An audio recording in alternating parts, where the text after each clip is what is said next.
नमस्कार दोस्तों, स्वागत है आप सभी के हमारे चैनल एस के टीचिंग हब PYQ पर। तो दोस्तों, बायोलॉजी के इम्पॉर्टेंट PYQ लेकर आ गए हैं और महत्वपूर्ण सवालों और उसके PYQ यानी कॉन्सेप्ट को डिस्कस करेंगे जो बार बार आपके एग्ज़ाम में पूछे जाते हैं। आज का यह सेशन आपकी तैयारी में गेम चेंजर साबित होने वाला है, इसलिए एक भी सवाल मिस मत करिएगा। चलिए शुरू करते हैं।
होगा बी, वायरस।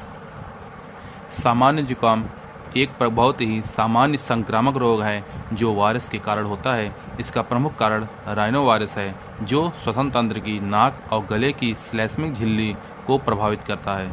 सामान्य जुकाम अत्यधिक संक्रामक होता है और छींकने, खांसने या संक्रमित सतह को छूने से आसानी से फैल सकता है। इसके लक्षणों में नाक बहना, छींक आना, गले में खराश और हल्का बुखार शामिल है। नेक्स्ट क्वेश्चन 54, इनमें से कौन सी बीमारी बैक्टीरिया जन्य नहीं है? उसका सही आंसर होगा पोलियो। पोलियो एक संक्रामक रोग है जो कि पोलियोमाइलाइटिस विषाणु द्वारा होता है।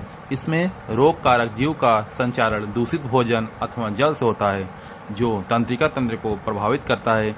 यह विषाणु मस्तिष्क तथा मेरुरज्जु में पहुंचकर तंत्रिका ऊतकों को नष्ट कर देता है। इसके परिणाम स्वरूप मस्तिष्क पेशियों को कार्य करने का जो निर्देश देता है उसे तंत्रिकाएं उन तक पहुंचाने में अक्षम हो जाती है और पक्षाघात हो जाता है। पोलियो बीमारी मुख्यतः बच्चों को प्रभावित करती है। इससे बचाव के लिए टीके लगाए जाते हैं। नेक्स्ट, कुछ निम्न में से कौन रोग विषाणु जनित है? इसका सही आंसर होगा सी, कॉर्न मोजेक। बैक्टीरिया ब्लाइट रोग जीवाणु बैक्टीरिया के कारण होता है। फ्यूजेरियम ब्लाइट रोग कवक फंगस के कारण होता है। कॉर्न मोजैक रोग मक्का कार्न को प्रभावित करने वाले एक विषाणु वायरस के कारण होता है जो पत्तियों पर मोजैक जैसा पैटर्न बनाता है। इसका आंसर 55 का सी, कौन रोग विषाणु जनित है? Corn mosaic. 56 क्वेश्चन, बैक्टीरियोफेज जो संक्रमण के कुछ ही समय में जीवाणु का संलयन कर देता है कहलाता है। इसका आंसर होगा बी, उग्र। आंसर बी, जीवाणु में पहुंचकर जीनोम के भविष्य के आधार पर फेज वायरस दो प्रकार के होते हैं, उग्र तथा संयमी। जिन जीवाणु पोषदों में फेज जीनोम उग्र होता है उन्हें संलयनी जीवाणु कहते हैं। इनमें पहुंचते ही फेज जीनोम के बारंबार द्विगुणन से फेज जीनोम की कई प्रतिलिपियां बन जाती हैं जिसके फलस्वरूप संलयनी जीवाणु शीघ्र ही होगा बी, वायरस। सामान्य जुकाम एक बहुत ही सामान्य संक्रामक रोग है जो वायरस के कारण होता है। इसका प्रमुख कारण राइनो वायरस है जो श्वसन तंत्र की नाक और गले की श्लेष्मिक झिल्ली को प्रभावित करता है। सामान्य जुकाम अत्यधिक संक्रामक होता है और छींकने, खांसने या संक्रमित सतह को छूने से आसानी से फैल सकता है। इसके लक्षणों में नाक बहना, छींक आना, गले में खराश और हल्का बुखार शामिल है। नेक्स्ट क्वेश्चन 54, इनमें से कौन सी बीमारी बैक्टीरिया जन्य नहीं है? उसका सही आंसर होगा पोलियो। पोलियो एक संक्रामक रोग है जो कि पोलियोमाइलाइटिस विषाणु द्वारा होता है। इसमें रोग कारक जीव का संचारण दूषित होगा बी, वायरस। सामान्य जुकाम एक बहुत ही सामान्य संक्रामक रोग है जो वायरस के कारण होता है। इसका प्रमुख कारण राइनो वायरस है जो श्वसन तंत्र की नाक और गले की श्लेष्मिक झिल्ली को प्रभावित करता है। सामान्य जुकाम अत्यधिक संक्रामक होता है और छींकने, खांसने या संक्रमित सतह को छूने से आसानी से फैल सकता है। इसके लक्षणों में नाक बहना, छींक आना, गले में खराश और हल्का बुखार शामिल है। नेक्स्ट क्वेश्चन 54, इनमें से कौन सी बीमारी बैक्टीरिया जन्य नहीं है? इसका सही आंसर होगा पोलियो। पोलियो एक संक्रामक रोग है जो कि पोलियोमाइलाइटिस विषाणु द्वारा होता है। इसमें रोग कारक जीव का संचारण दूषित भोजन अथवा जल से होता है जो तंत्रिका तंत्र को प्रभावित करता है। यह विषाणु मस्तिष्क तथा मेरुरज्जु में पहुंचकर तंत्रिका ऊतकों को नष्ट कर देता है। इसके परिणाम स्वरूप मस्तिष्क पेशियों को कार्य करने का जो निर्देश देता है उसे तंत्रिकाएं उन तक पहुंचाने में अक्षम हो जाती है और पक्षाघात हो जाता है। पोलियो बीमारी मुख्यतः बच्चों को प्रभावित करती है। इससे बचाव के लिए टीके लगाए जाते हैं। नेक्स्ट, कुछ निम्न में से कौन रोग विषाणु जनित है? इसका सही आंसर होगा सी, कॉर्न मोजेक। बैक्टीरिया ब्लाइट रोग जीवाणु बैक्टीरिया के कारण होता है। फ्यूजेरियम ब्लाइट रोग कवक फंगस के कारण होता है। कॉर्न मोजैक रोग मक्का कॉर्न को प्रभावित करने वाले एक विषाणु वायरस के कारण होता है जो पत्तियों पर मोजैक जैसा पैटर्न बनाता है। इसका आंसर 55 का सी, कौन रोग विषाणु जनित है? Corn mosaic. 56 क्वेश्चन, बैक्टीरियोफेज जो संक्रमण के कुछ ही समय में जीवाणु का संलयन कर देता है कहलाता है। इसका आंसर होगा बी, उग्र। आंसर बी, जीवाणु में पहुंचकर जीनोम के भविष्य के आधार पर फेज वायरस दो प्रकार के होते हैं, उग्र तथा संयमी। जिन जीवाणु पोषदों में फेज जीनोम उग्र होता है उन्हें संलयनी जीवाणु कहते हैं। इनमें पहुंचते ही फेज जीनोम के बारंबार द्विगुणन से फेज जीनोम की कई प्रतिलिपियां बन जाती हैं जिसके फलस्वरूप संलयनी जीवाणु शीघ्र ही फटकर समाप्त हो जाते हैं। 57 क्वेश्चन, एक विभोजी को जीवाणु कोशिका भित्ति तथा झिल्ली में बेधन हेतु लगभग 140 एटीपी अणुओं की आवश्यकता होती है। यह एटीपी अणु कहाँ संचित रहते हैं? इसका सही आंसर होगा सी, विभोजी के पुच्छ भाग में। विभोजी बैक्टीरियोफेज एक प्रकार का वायरस है जो जीवाणुओं को संक्रमित करता है। जब एक विभोजी किसी जीवाणु पर हमला करता है तो वह अपने डीएनए को जीवाणु की कोशिका में डालने के लिए अपनी पुच्छ भाग का उपयोग करता है। इस प्रक्रिया में ऊर्जा की आवश्यकता होती है जो लगभग 140 एटीपी अणुओं से मिलती है। ये एटीपी अणु विभोजी के पुच्छ भाग में संचित होते हैं। यह ऊर्जा पुच्छ के संकुचन में मदद करती है जिससे यह जीवाणु की कोशिका भित्ति और झिल्ली में भेद कर पाता है। 58 क्वेश्चन, एंजाइम अनुपस्थित होता है। इसका सही आंसर होगा बी, वायरस में एंजाइम अनुपस्थित होता है जिसके कारण यह न तो कोई जैव क्रिया कर सकते हैं और न ही पोषित कोशिकाओं के बाहर इनका द्विगुणन हो सकता है। उपापचयी एंजाइम की अनुपस्थिति के कारण ही स्वतंत्र वायरस कणों में कोई रासायनिक अभिक्रिया नहीं होती है। 59 क्वेश्चन, वायराइड्स होते हैं संक्रामक न्यूक्लिक अम्ल। आंसर नंबर सी, वायराइड्स में कैप्सिड तथा प्रोटीन अनुपस्थित होते हैं। ये आरएनए के स्वतंत्र छोटे एवं वृत्ताकार एक सूत्री अणु होते हैं जिनमें लगभग 300 न्यूक्लियोटाइड मोनोमर होते हैं।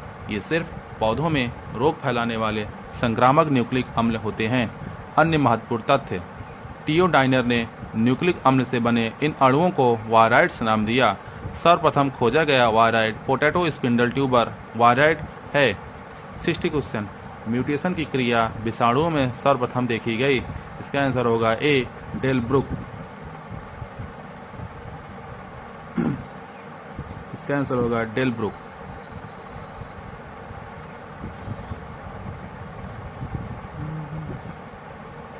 विषाणुओं में म्यूटेशन क्रिया को सर्वप्रथम डेलब्रुक ने देखा था। 61 क्वेश्चन, डीएनए का 11 गुणसूत्र पाया जाता है। सी, टाइप इंटू 174 वायरस। डीएनए का 11 गुणसूत्र सिंगल स्ट्रैंडेड डीएनए का 11 गुणसूत्र टाउ इंटू 174 कोलीफेज वायरस में पाया जाता है। टाउ इंटू 174 वायरस एक प्रकार का बैक्टीरियोफेज है जिसका जीनोम 5386 न्यूक्लियोटाइड से मिलकर बना होता है। 62 क्वेश्चन, वायरस शब्द का सर्वप्रथम प्रयोग किया गया आंसर होगा सी, पाश्चर द्वारा। वायरस शब्द का सर्वप्रथम प्रयोग किया गया सी, पाश्चर द्वारा। वायरस शब्द जिसका अर्थ विष या जहरीली तरल पदार्थ होता है सर्वप्रथम पाश्चर द्वारा दिया गया था, जबकि वायरस की खोज का श्रेय इवानोवस्की को दिया जाता है। 63 क्वेश्चन, कंटेजियम वाइनम फ्लूइडम ... द्वारा प्रस्तावित किया गया था। आंसर होगा बी, M.W. बेजेनिक। 1898 में M.W. बेजेनिक ने यह सिद्धांत प्रस्तावित किया कि तंबाकू मोजाइक रोग के कारक जीवाणु से भी छोटा था और जीवित तरल था। उन्होंने इसके कंटेजियम एवं फ्लूइडम कहा, जिसका अर्थ है संक्रामक जीवित तरल। 64 क्वेश्चन, वह वायरस जो अपने मेजबान को मारे बिना प्रजनन कर सकता है, इसका आंसर होगा ए, टेम्परेट वायरस।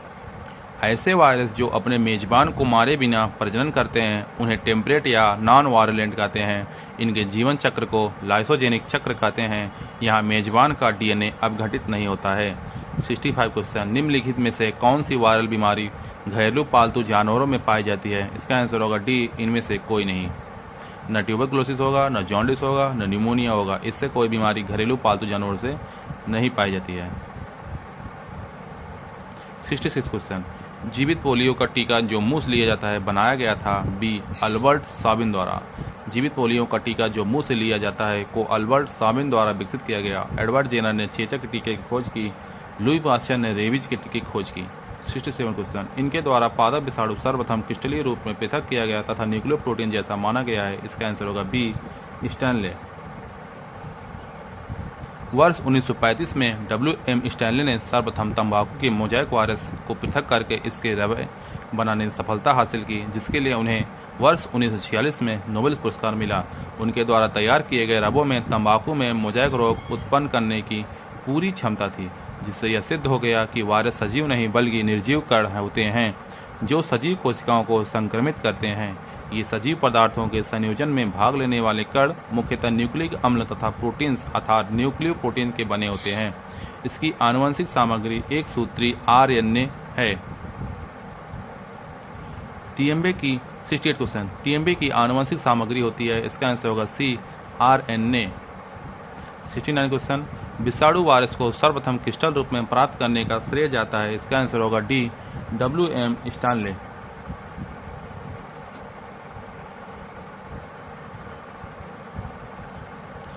चेचक का कारण है। इसका आंसर होगा ए, वायरोला। चेचक कारण है वायरोला। नेक्स्ट, चेचक रोग वायरोला विषाणु के कारण होता है। 71 क्वेश्चन, द्विस्तंभी RNA पाया जाता है। इसका आंसर होगा बी, वुंड ट्यूमर विषाणु में। वुंड ट्यूमर वायरस एक अकशेरुकी और पादप विषाणु है। यह संयुक्त राज्य अमेरिका में पाया जाता है। यह फाइटो रियो वायरस वंश एवं रियोविरिडी परिवार से संबंधित है। इसके जीनोम में लगभग 25,000 बेस पेयर क्षारक युग्म पाए जाते हैं। इसका आनुवंशिक पदार्थ द्विस्तंभी RNA है। स्मॉल पॉक्स विषाणु में द्विस्तंभी DNA, जबकि टोबैको मोजाइक विषाणु एवं इन्फ्लुएंजा विषाणु में एकल स्तंभी और RNA पाया जाता है। 72 क्वेश्चन, निम्नलिखित में से कौन सा RNA वायरस नहीं है? इसका आंसर होगा डी, उपयुक्त में से कोई नहीं। एफटी वायरस, बैरिसोला जोस्टर वायरस तथा हर्पेज सिम्प्लेक्स वायरस DNA वायरस है। अतः उपयुक्त प्रश्न में कोई RNA वायरस नहीं है। RNA वायरस कोविड-19, HIV, हेपेटाइटिस आदि होते हैं। वायरसों में DNA तथा RNA दोनों एक साथ नहीं होते हैं। नीली हरी शैवाल पर परजीवी वायरस कहा जाता है। इसका आंसर होगा बी, साइनोफेज।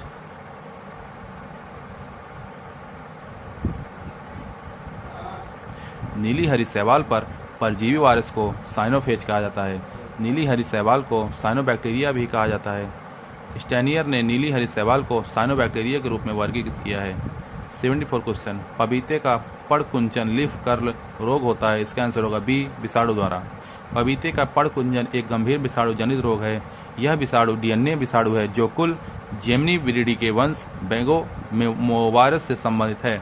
इस रोग के कारण प्रारंभ में पौधों का विकास रुक जाता है और पत्तियां गुच्छनुमा हो जाती हैं तथा पत्तियों का आकार छोटा हो जाता है। पत्तियों का ऊपरी सिरा अंदर की ओर मुड़ जाता है। प्रभावित पौधे में फूल एवं फल नहीं लगते हैं।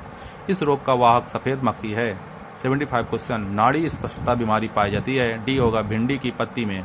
नाड़ी स्पष्टता बीमारी एक विषाणुजन्य बीमारी है जो भिंडी की पत्तियों में पाई जाती है। यह पूरे भारत में फसल की गंभीर बीमारी है। इस रोग के कारण भिंडी के पौधों की पत्तियों की सिराओं का पूरा जाला ही पीला पड़ जाता है। इस रोग के संक्रमण से नई पत्तियां पीली तथा आकार में छोटी रह जाती हैं।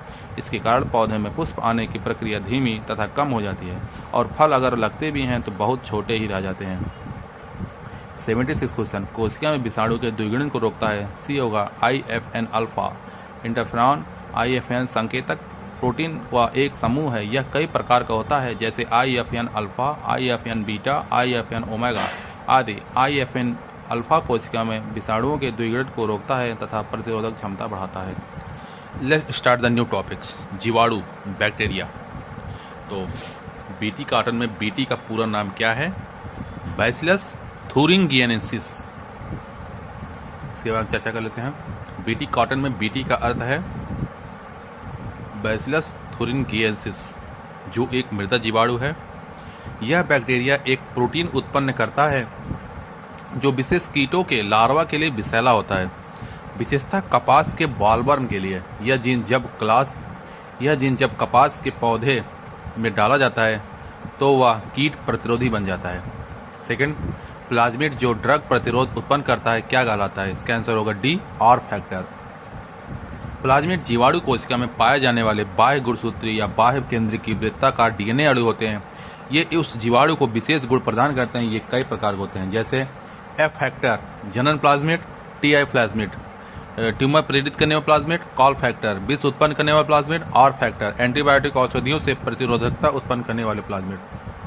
थर्ड क्वेश्चन, जीवाणु वर्गीकृत किए जाते हैं। सी, मोनेरा जगत में। जीवाणु माइकोप्लाज्मा आदि सूक्ष्म जीव मोनेरा जगत में शामिल है। ये प्रायः प्रोकैरियोटिक कोशिका युक्त जीव होते हैं। नेक्स्ट क्वेश्चन, फोर्थ, मोनेरा जगत में पोषण के प्रकार है। इसका होगा आंसर डी, उपयुक्त सभी A, B, C एवं D। रसोसंश्लेषी, मृतोपजीवी, परजीवी, स्वपोषी। मोनेरा जगत में सूक्ष्मदर्शी एक कोशिकीय प्रोकैरियोटिक जीव आते हैं, जैसे जीवाणु, माइकोप्लाज्मा, आर्कीबैक्टीरिया, नीलहरी शैवाल। नीलहरी शैवाल में पोषण स्वपोषी होता है, जबकि परजीवी, मृतोपजीवी और रसोसंश्लेषी पोषण माइकोप्लाज्मा, जीवाणु, आर्कीबैक्टीरिया में पाया जाता है। 5 क्वेश्चन, जैव प्रौद्योगिकी में एक उपयोगी वाहक है। B, Agrobacterium tumefaciens.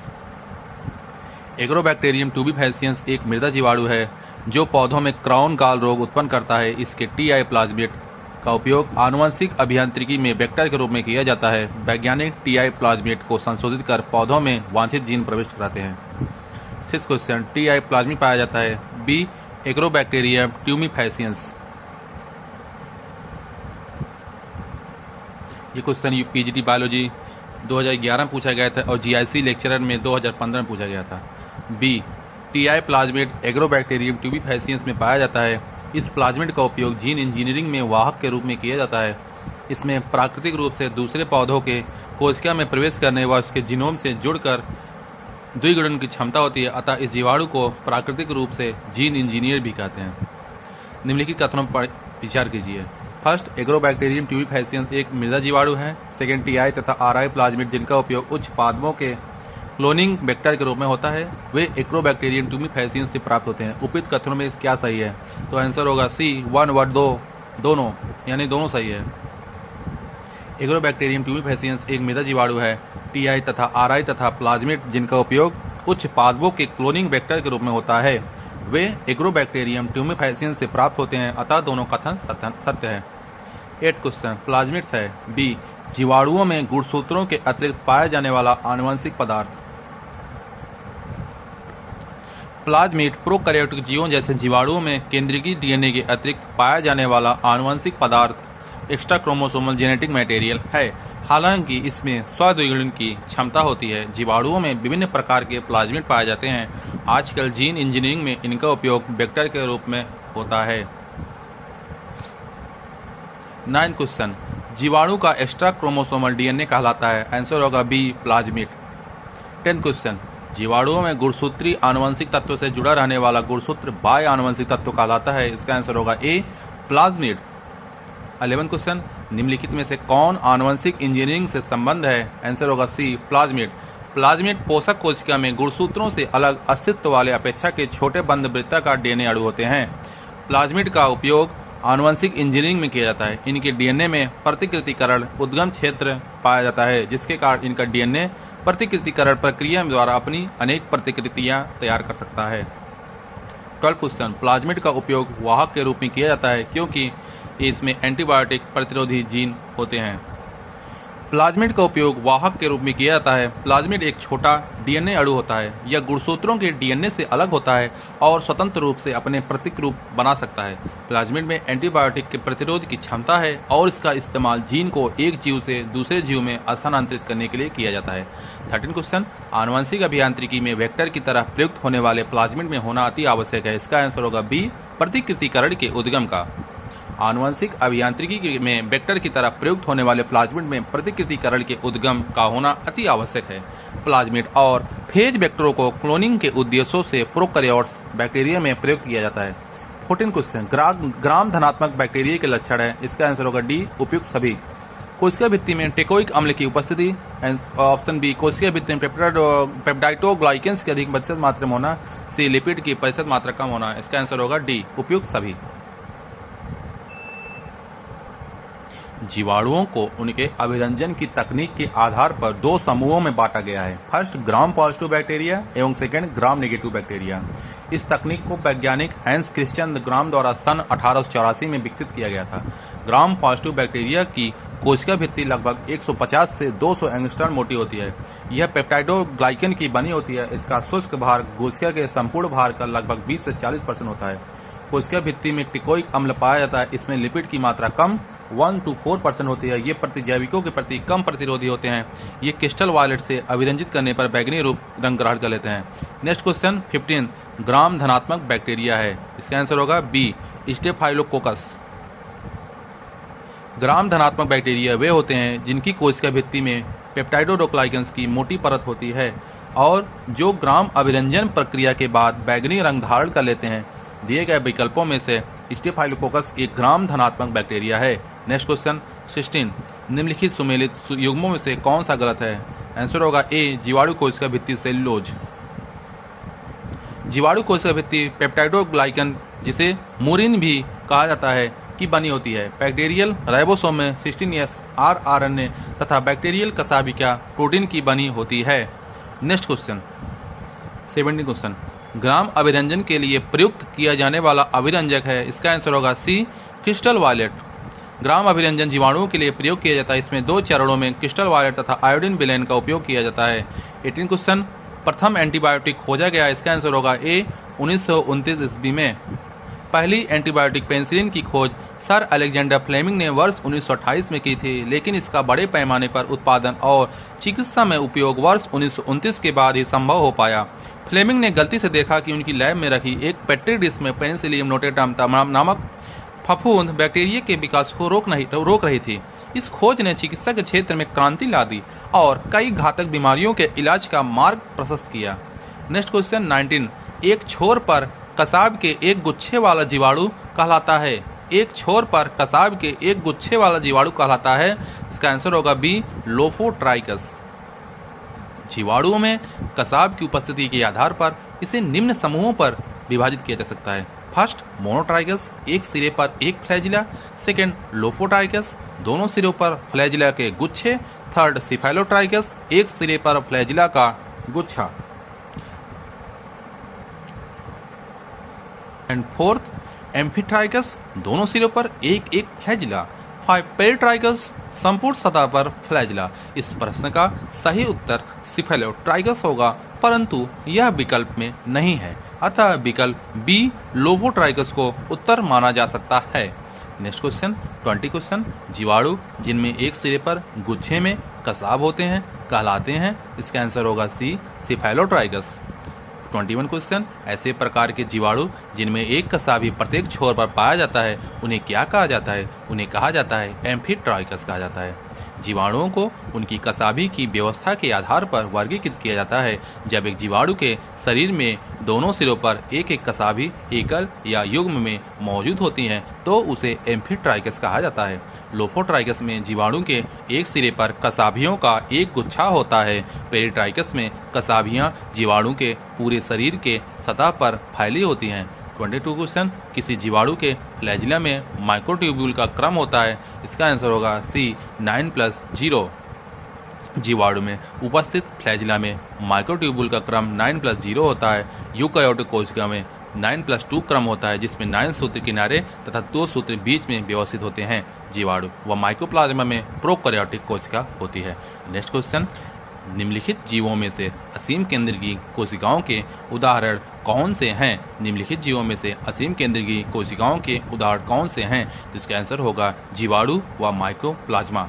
जीवाणु व माइक्रोप्लाज्मा। 24 क्वेश्चन, दूध से दही किसके द्वारा बनता है? इसका आंसर दिया है डी, उपयुक्त कोई नहीं।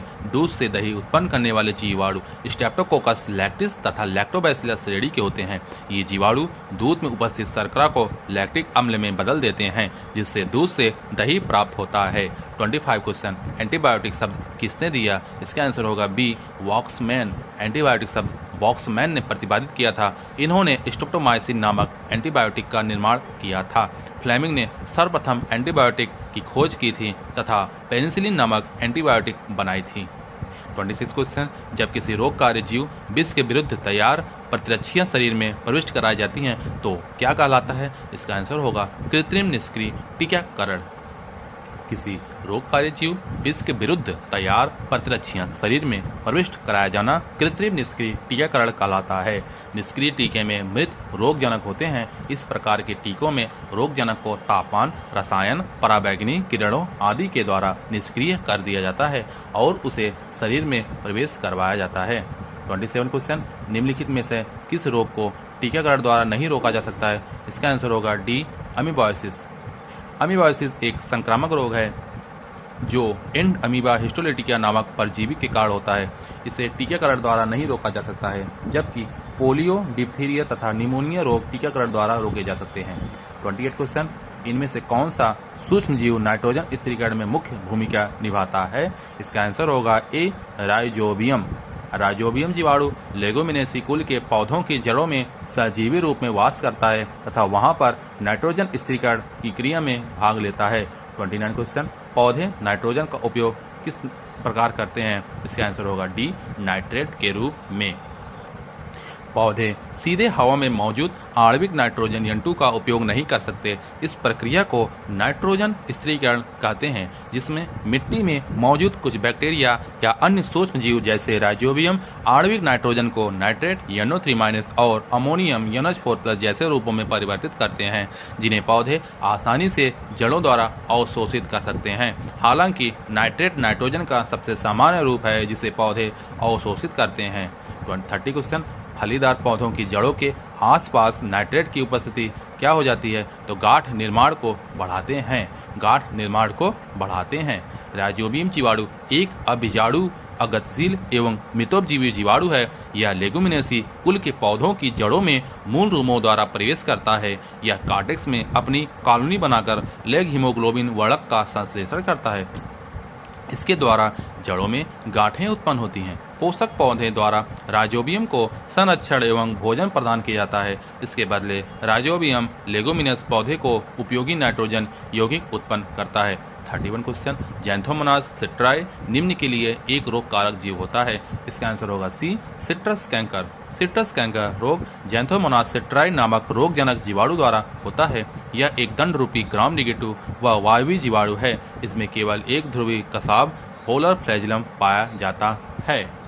प्रत्येक जीवाणु की लंबाई लगभग 1.5 से 3 म्यूम तथा चौड़ाई 0.5 से 1.5 म्यूम होती है। 32 क्वेश्चन, निम्नलिखित में से कौन विषाणु जनित रोग नहीं है? इसका आंसर होगा ए, सिट्रस कैंकर। नींबू प्रजाति के अधिकांश पौधों जैसे नींबू, संतरा आदि में सिट्रस कैंकर नामक रोग होता है। यह एक जीवाणु जनित रोग है। 33 क्वेश्चन, सिट्रस कैंकर एक उदाहरण है। इसका आंसर होगा ए, जीवाणु जनित बीमारी का। 34 क्वेश्चन, सिट्रस कैंकर रोग उत्पन्न होता है जैंथोमोनास सिट्री। 35 क्वेश्चन, सिट्रस कैंकर नामक रोग होता है। इसका आंसर होगा सी, जीवाणु से। 36 क्वेश्चन, दुधिया रोग किससे संबंधित है? इसका आंसर होगा ए, बैसिलस पोपिलाई। दुधिया रोग मुख्य रूप से जापानी बीटल के लार्वा को प्रभावित करने वाला एक जीवाणु रोग है। यह रोग बैसिलस पोपिलाई नामक जीवाणु के कारण होता है। इस रोगग्रस्त लार्वा का रंग दुधिया सफेद हो जाता है, जिससे इसका नाम पड़ा। इस जीवाणु का उपयोग जापानी बीटल की आबादी को नियंत्रित करने के लिए एक जैविक नियंत्रण एजेंट के रूप में किया जाता है, क्योंकि यह केवल विशिष्ट कीटों को ही संक्रमित करता है और अन्य जीवों के लिए हानि रहित होता है। 37 क्वेश्चन, थर्मस एक्वाटिकस के डीएनए पॉलीमरेज का प्रयोग किया जाता है। इसका आंसर होगा बी, पीसीआर में। थर्मस एक्वाटिकस एक जीवाणु है जो कि गर्म गंधक युक्त झरनों में पाया जाता है। इसमें उपस्थित डीएनए पॉलीमरेज एंजाइम, जिसे टैग पॉलीमरेज भी कहते हैं, अति उच्च तापमान 80 सेंटीग्रेड पर भी कार्य करता है। इसका उपयोग पीसीआर पॉलीमरेज चेन रिएक्शन में करते हैं। इस प्रक्रिया में अति उच्च तापमान पर डीएनए के दोनों सूत्रों को अलग करके फिर उनमें 2 नए ऑलिगोन्यूक्लियोटाइड्स को जोड़ा जाता है, जिससे उस खंड की अनेक कॉपियां बनाई जाती है। 38 क्वेश्चन, पीसीआर में प्रयुक्त डीएनए पॉलीमरेज किस जीव से प्राप्त किया जाता है? इसका आंसर होगा डी, थर्मस एक्वाटिकस जीवाणु से होता है। तो कौन सा रोग होता है? विषाक्त भोजन भी होता है, मनुष्यों में रोग होता है, पौधों में रोग होता है। तो आंसर होगा इसका डी, उपयुक्त सभी। जीवाणु द्वारा भोजन विषाक्तता, मनुष्यों में रोग तथा पौधों में रोग होता है। विषाक्त भोजन से बॉटुलिज्म नामक रोग होता है, जिसका कारक क्लोस्ट्रीडियम बॉटुलिनम नामक जीवाणु है। मनुष्यों में हैजा, टाइफाइड, तपेदिक, पीलिया, निमोनिया आदि रोगों का कारण जीवाणु ही होता है। पौधों में citrus canker, ring rot of potato आदि का कारक जीवाणु ही है। 40 क्वेश्चन, निम्न में से कौन बिना किसी विशिष्ट आकृति का होता है? तो इसका आंसर होगा बी, माइकोप्लाज्मा। माइकोप्लाज्मा बिना किसी विशिष्ट आकृति का होता है। ये बहुरूपी जीव हैं जो गुलाब, तंतुल, दाराकाय अथवा अनियमित पिंड के रूप में मिलते हैं। इनका रूप प्राय संवर्धन माध्यम की प्रकृति पर निर्भर करता है। 41 क्वेश्चन, साइनोबैक्टीरिया और जीवाणु की कोशिकाओं में समानता होती है। इसका आंसर होगा डी, नग्न डीएनए की। साइनोबैक्टीरिया नील हरी शैवाल और सामान्य बैक्टीरिया दोनों प्रोकैरियोटिक कोशिकाएं हैं। इनमें सच्चा नाभिक, झिल्ली से घिरे अंगक, प्लास्टिड, माइटोकॉन्ड्रिया आदि और सेंट्रोसोम नहीं होता। इनकी आनुवंशिक सामग्री केवल नग्न डीएनए के रूप में साइटोप्लाज्म में न्यूक्लियोइड क्षेत्र में पाई जाती है। यही इन दोनों की प्रमुख समानता है। 42 क्वेश्चन, वैक्सीन टीका शब्द किसने प्रस्तुत किया था? Answer option A, Edward Jenner, या बी, रॉबर्ट कोच, या सी, लुई पास्चर, या डी, उपयुक्त में से अधिक, या ई, उपयुक्त में से कोई नहीं। 2 का सही आंसर होगा एडवर्ड जेनर। वैक्सीन टीका शब्द प्रस्तुत किया था एडवर्ड जेनर ने प्रस्तुत किया था। वैक्सीन टीका एक ऐसा पदार्थ है जिसका उपयोग शरीर में एंटीबॉडी बनाने के लिए किया जाता है, जिसके कारण कुछ बीमारियों के खिलाफ प्रतिरक्षा प्रदान की जाती है। वैक्सीन टीका शब्द सर्वप्रथम एडवर्ड जेनर ने दिया था। एडवर्ड जेनर ने चेचक का टीके विकसित किया।